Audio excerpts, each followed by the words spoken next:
Welcome back to Market on Close. I'm Sam Vardas, live from the floor of the New York Stock Exchange. It's time now for Overlooked Stocks. Shares of Garrett Motion have rallied to a more than 6-year high after earnings, where it raised its dividend and boosted its outlook. I'm joined by Alex Coffey, host of Next Gen Investing, to get us across that one. While we're looking at Garrett Motion today, I see it is up quite significantly. Talk us through this story today, Alex.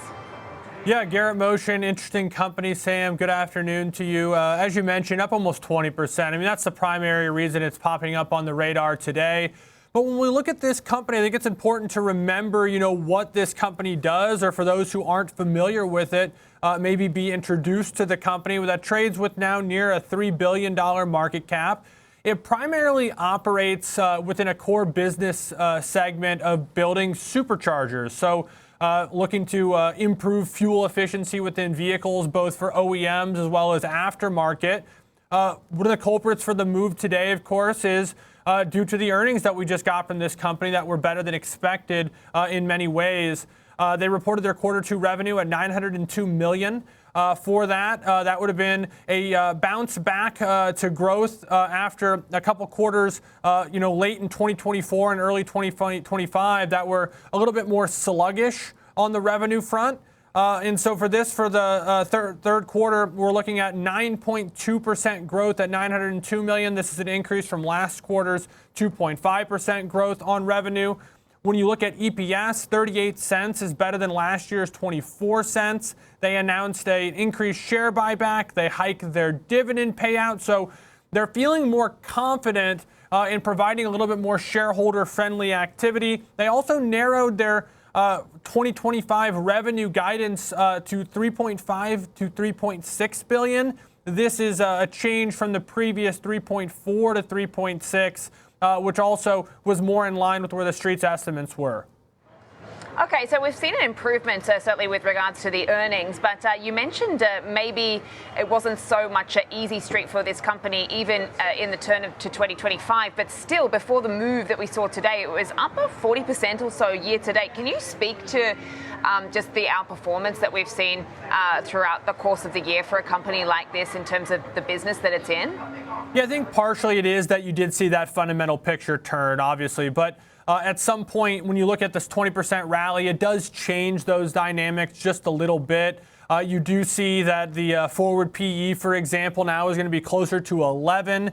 It began the year closer to 6. So this rally has started to really price in a lot more growth potential for this particular name.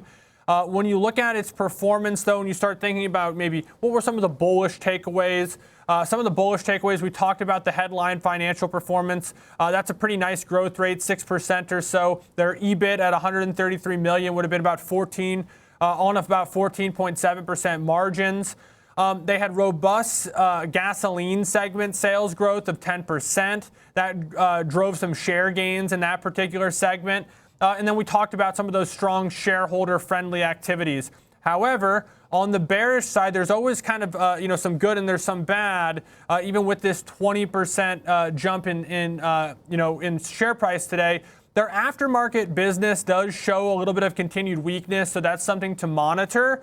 And then also an unfavorable product mix might impact and is impacting margin growth potential, as those gasoline products that we're talking about within that segment, particularly in China, does generally tend to be a little bit lower margin for them. I was about to say this sort of core turbocharger business that it is obviously in. It's tied to the internal combustion, but also the hybrid models. I'm just wondering, as we hear from all these sort of car companies and the trends we're seeing out there as far as demand. Internationally as well. You mentioned the China market, where we've seen this sort of top-down approach as to the whole EV and that sort of vertical integration of supply chains. I'm just wondering, what your thoughts and any sort of other takeaways as to, what you're seeing as far as demand for a business like this, given what we're seeing out there in the market. Yeah, it's a really good question. The company's also diversifying into that space as well. So they've been developing different technologies for zero-emission vehicles, electric vehicles in particular, through their what they call electric and electrified powertrain systems. So this is going to be more your hybrid and your traditional battery-powered EVs. They got electric motors that they secured an award for production set to begin in 2027. So they're seeing the same things that you're describing, which is if we continue down this path, some of this traditional, super turbocharger, core business could see quite a bit of disruption, and they need to, make sure they have R&D and products to stay relevant to the future. Yeah, I suppose they've just got to adapt. The transition risk remains maybe, but a good look at this company. Thank you so much for that, Alex Coffey, as always. I'll see